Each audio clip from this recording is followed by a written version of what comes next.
Assalamualaikum warahmatullahi wabarakatuh. Kembali lagi bersama saya Nura Aurelian. Hari ini kita akan belajar bagaimana cara menghitung turunan fungsi menggunakan aplikasi Mathematica. Di sini saya sudah mempersiapkan 5 contoh soal dengan berbagai jenis fungsi yang saya dapatkan dari Google dengan sumber-sumber sebagai berikut ya. Kita selesaikan dulu pada contoh soal yang pertama, yaitu turunan dari Y sama dengan 1 min X kuadrat dikali 2x plus 3. Pertama yang harus kita tulis rumusnya adalah clear fx. Kita pastikan dulu nilainya koma. Kemudian kita tulis fx-nya.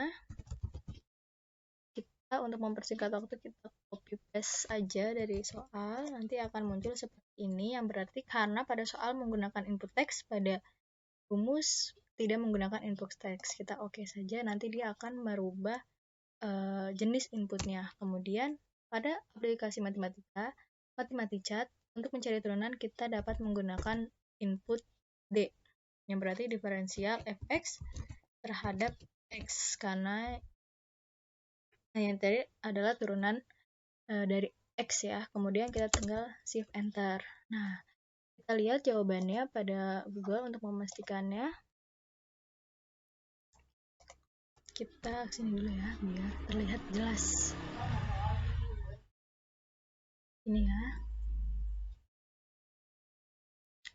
Nah, di sini jawabannya adalah 2x min 1 dikali 3x plus 2.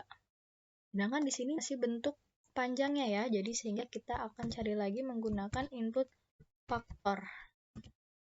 Faktor kita copy paste yang kita dapatkan sebelumnya. Ctrl C, kemudian Ctrl V. Kita tutup, shift enter. Nah, didapatkan hasilnya adalah 2 dikali min x plus x dikali 2 plus 3x. Sama ya, sama di Google. Berarti jawabannya ini sudah benar. Kita ganti format background color-nya biar kita ketahuan jawabannya yang benarnya tuh ternyata ini. Kemudian pada soal kedua, yaitu diketahui fx-nya sama dengan sekian, terus yang akan ditanyakan adalah nilai turunan dari fx yang sudah disubstitusikan dengan 1. Caranya sama, clear fx-nya. Kemudian kita tuliskan fungsi fx.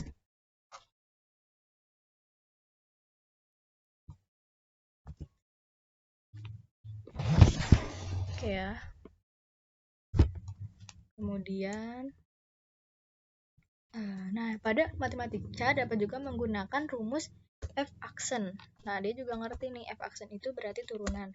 Kita mau lihat dulu turunan dari f-aksen x-nya berapa ya. Kemudian f-aksen min 1-nya kita tuliskan juga. Kemudian shift enter. Jadi ternyata nilai f-aksennya adalah 12 dikali 4 plus 3x pangkat 3. Kemudian jika nilai x-nya disubstitusikan menjadi 1 menghasilkan 12. Kita cek. Ya, saya memakai soal yang ini. Kemudian benar jawabannya adalah 12.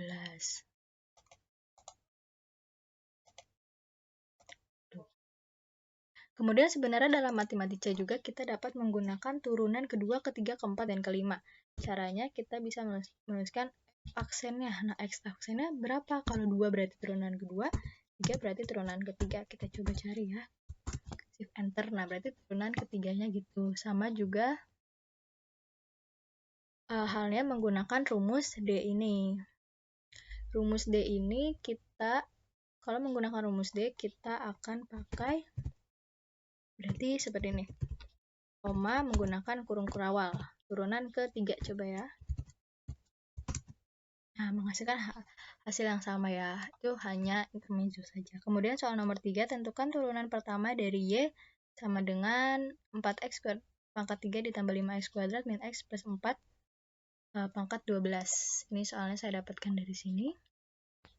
Ini merupakan turunan dengan aturan rantai. Pertama kita clear fx-nya. Kemudian kita tuliskan kembali nilai fungsinya. Kita copy paste ya, biar lebih cepat. Kemudian enter. Kemudian yang akan kita cari adalah turunannya. Nah, pada matematika, mau itu aturan lantai atau tidak, rumusnya tetap sama karena nanti matematikanya sudah otomatis dapat menghitung aturan rantai tersebut. Ternyata ini hasilnya sama nggak ya? Kita cek, yaitu 12 dikali 12x kuadrat ditambah 10x min 1. Nah, di sini juga ya, hanya letak penulisannya saja yang berbeda. Berarti jawabannya yang ini benar. Kita beri warna biru. Kemudian soal nomor 4 adalah turunan fungsi implisit, yaitu di mana dalam fungsinya terdapat variabel x dan y. Yang pertama, kita clear nilai dq. Nah, pada implisit saya menggunakan dq. Sebenarnya sama saja ya. Kita tulis dulu dq-nya ini sama aja kayak fungsi fx yang sebelumnya. Nah, pada trigonometri, huruf pertama di depannya haruslah kapital. Kemudian sama dengannya juga harus 2 ya pada fungsi implisit. Kemudian akan kita cari turunannya. Turunan juga bisa menggunakan rumus dt. Turunan dq terhadap x. Shift enter. Nah, untuk soal ini kita lihat di Google-nya, ternyata bukan yang ini yang diminta. Jadi kita tuliskan lagi menggunakan input rumus solve, yang berarti itu penyelesaian suatu persamaan. Cara menulisnya adalah solve dalam kurung persen dt turunan dari y terhadap x. Shift enter. Nah, jawabannya adalah sama ya, sama seperti ini. Cos x min y per cos x min y dikurang sin y. Jadi ini jawabannya benar. Nah, dalam matematika juga dapat dapat kita cari turunan terhadap y. Ini misalnya ya. Berarti ininya kita ganti aja y. Nah, turunan terhadap y-nya adalah ini. Nanti kita tinggal solve aja ya. Kemudian soal nomor 5 yaitu mengenai turunan fungsi hiperbolik. Yaitu y sama dengan 3 sin h 1/5x. Nah, di sini kita clear lagi fungsi fx-nya.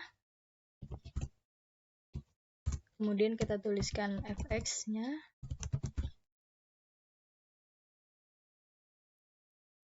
Sini kita coba tulis manual ya. Sin, jangan lupa hurufnya besar. Kemudian kita pakai ini. Kemudian untuk 1/5-nya kita gunakan palet. 1/5x tutup. Kemudian enter. Ini saya menggunakan rumus D. Turunan fx terhadap x. Nah, segini. Coba kita lihat di Google-nya. Sama. Ini ya. dy per dx sama dengan 3/5 cos h 1/5x. 1/5x kan sama aja kayak x per 5. Berarti jawaban ini benar. Nah, jadi segitu aja ya teman-teman untuk hari ini, yaitu cara menghitung turunan fungsi menggunakan aplikasi matematika. Untuk subbab matematika selanjutnya, kita akan kembali pada video selanjutnya. Tungguin aja ya. Terima kasih. Wassalamualaikum warahmatullahi wabarakatuh.